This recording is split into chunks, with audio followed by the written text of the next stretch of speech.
Hello మిత్రులారా, ఎలా ఉన్నారు? ఈరోజు ఉచిత కుట్టు మెషిన్ పథకం గురించి చెప్తాను. ఆంధ్రప్రదేశ్ ప్రభుత్వం మహిళల ఆర్థిక స్వావలంబన కోసం మరో ముందడుగు వేసింది. రాష్ట్రవ్యాప్తంగా బీసీ, ఈడబ్ల్యూఎస్ వర్గాలకు చెందిన మహిళలకు ఉచిత కుట్టు మిషన్లు అందజేయాలని నిర్ణయించింది.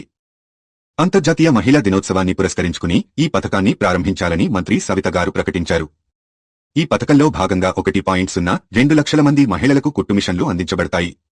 పథకంలోని ముఖ్యాంశాలు చూస్తే 1.02 లక్షల మంది మహిళలకు కుట్టు మిషన్లు.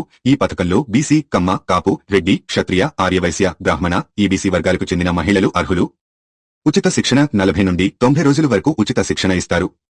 శిక్షణ పూర్తయిన తర్వాత మహిళలు తమ స్వంత ఉపాధిని ఏర్పరుచుకునే అవకాశాన్ని పొందుతారు. నిధులు. ఈ పథకానికి ప్రభుత్వం 255 కోట్ల రూపాయలు కేటాయించింది.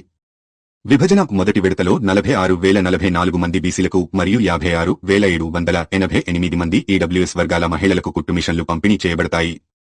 ఈ పథకానికి ఎలా అప్లై చేయాలి? గ్రామ మరియు వార్డు సచివాలయాలను సంప్రదించి అర్హత గల మహిళలు తమ దగ్గరిలోని సచివాలయానికి వెళ్లి నమోదు చేసుకోవాలి.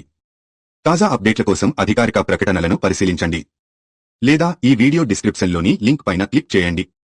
శిక్షణ కార్యక్రమం ప్రారంభం. మార్చి 8 నుండి అన్ని నియోజకవర్గాలలో శిక్షణ కార్యక్రమం ప్రారంభం అవుతుంది. మహిళలకు ఆర్థిక స్వావలంబన సాధించుకునేందుకు ఈ పథకం ఒక గొప్ప అవకాశం. మీరు తప్పకుండా ఈ అవకాశాన్ని సద్వినియోగపరుచుకోండి. మరొక వీడియోతో కలుద్దాం.